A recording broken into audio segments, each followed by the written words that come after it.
The Biological Weapons Convention, BWC, entered into force in 1975.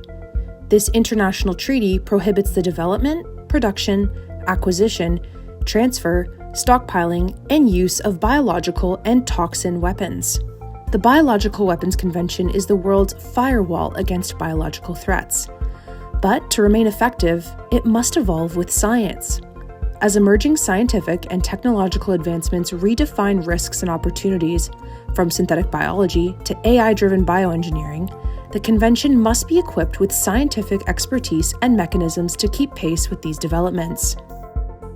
As you know, biological weapons are used in many times, especially starting from the 13th age.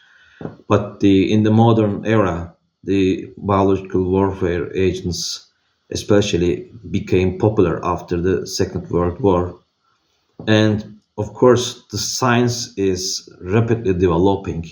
And so if you think about the limitations, I think the big one is that the Biological Weapons Convention doesn't have an up-to-date list of biological threats, of where the next biological threat would come from and what would it look like. We are still looking at pathogens of old, we are still thinking in terms of anthrax, etc. Whereas biological weapons could now be just a synthetic peptide that is manufactured in a lab.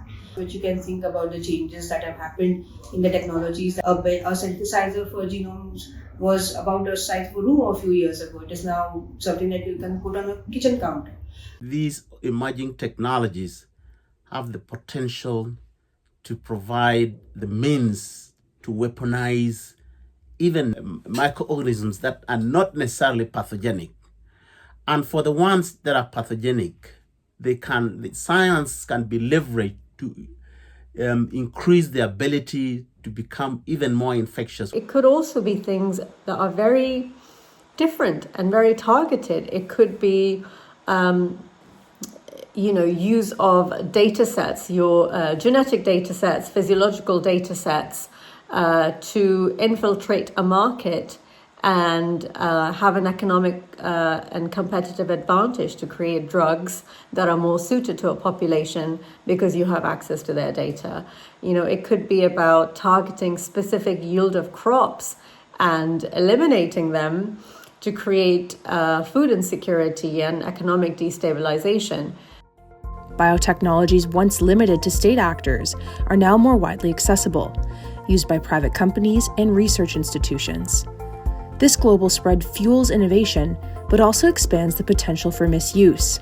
As new actors enter the field, oversight systems must evolve to keep pace. Now, not only are the technologies available globally, they are no longer confined to the state. They are to non-state actors as well. These might be private sector companies trying to develop new vaccines and diagnostics. So there's a wide spread of these technologies that has happened in the past 50 years that needs to be recognized. The technologies that are available, normally we use them for purposes of enhancing science for the benefit of humanity. For example, we are seeing this play out in the ability for AI, for instance, to identify new antibiotics in the face of combating antimicrobial resistance. This is a very complex ecosystem. It's a very complex landscape. It's hard to navigate. There are multiple interests here. There's multiple political viewpoints and ideologies to navigate. Strengthening the BWC requires coordinated action across national, regional, and global levels, supported by expert scientific advice and cooperation. Yes, science diplomacy is crucial in the Bioweapons Convention. Many times we think of the challenge at the national level, but in reality this challenge could be more regional level or mainly global, specifically if we're talking with bioweapons. Recognizing evolving threats, the BWC has established a working group to strengthen the convention's role in an increasingly complex landscape. State parties are addressing key BWC priorities, such as international cooperation and assistance, scientific and technology developments, compliance and verification, confidence building, national implementation response, and preparedness and institutional arrangements. the engagement of the non-state actors like the private sector, non-governmental organization, and academia also play a critical role and important role in strengthening the Biological Weapon Convention.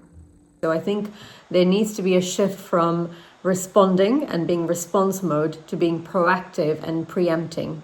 One way to achieve this would be the creation of the science and tech advisory mechanism, which the BWC is strongly considering. For that, it is very important for the BWC to be more proactive and remain up to date on what possible biorisks there are and how they can be used. Integrating scientific expertise into the BWC is essential to monitor and address emerging threats, but proactive mechanisms and inclusive cooperation must be grounded in trust and transparency. I think the most important message is communication, transparency, and trust. To strengthen the Bioweapons Convention and to be sure that we can all comply to its articles and guidelines. Regarding the data from the genomic sequencing, the data from the bioincidents, and the data from the biosurveillance. The sharing of this data in a secure way is important for building the trust and transparency between state party and consequently improve the compliance. The BWC is humanity's first line of defense.